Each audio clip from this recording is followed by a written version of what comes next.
আমার আপনার নবী মুহাম্মদুর রাসূলুল্লাহ সাল্লাল্লাহু আলাইহি ওয়াসাল্লাম জিন্দেগীর শেষ কুরবানি যেটা ছিল, নবীজির জীবনের শেষ কুরবানি যেটা ছিল, ওই কুরবানিতে নবীজি 100টা কুরবানি করছেন। কতগুলো? 100 কুরবানি করছেন নবীজি। নবী আলাইহিস সালাতু ওয়াস সালামের জীবনের শেষ কুরবানি হয়েছে 100টা দিয়ে।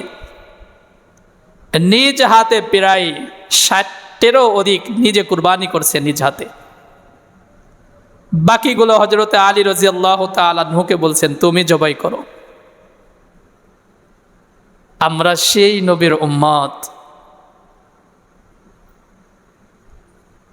আমি আর আপনি বলতে পারি যে আমার অর্থনৈতিক অবস্থা ভালো না, আমার ভিতরে সেই মোহাব্বতটা কি আছে, সেই আফসোসটা কি আছে যে আমি কুরবানি করতে পারতেছি না, এজন্য আমার ভিতরে তো এক আফসোস থাকা দরকার। যেখানে নবীজি বলেছেন যে আমার মন চায় আমার সমস্ত উম্মত যেন কুরবানি করে। নবীজি জানেন যে সবাই পারবে না কুরবানি করতে, কারণ সবার সেই সামর্থ্য নাই, কিন্তু নবীজির গুরুত্ব বুঝাইছেন যে আমার মন চায় সবাই যেন কুরবানি করে। কেন? বলে কুরবানির এই 3 দিনের মধ্যে কুরবানি করার থেকে বড় কোনো ফজিলতপূর্ণ ইবাদত আর নাই। এটাই সব থেকে দামি ইবাদত যে আল্লাহর জন্য আল্লাহর বান্দা তার পশু জবাই করবে। কার জন্য জবাই করবে? আল্লাহর জন্য জবাই করবে।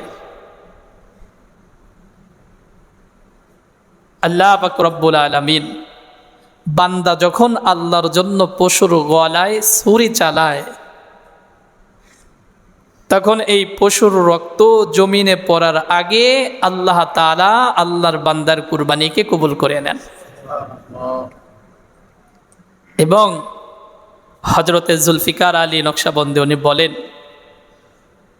যে আল্লাহর বান্দা যখন কুরবানি করে তার কুরবানি তো ছুরি চালানোর সাথে সাথেই আল্লাহ কবুল করে নেন।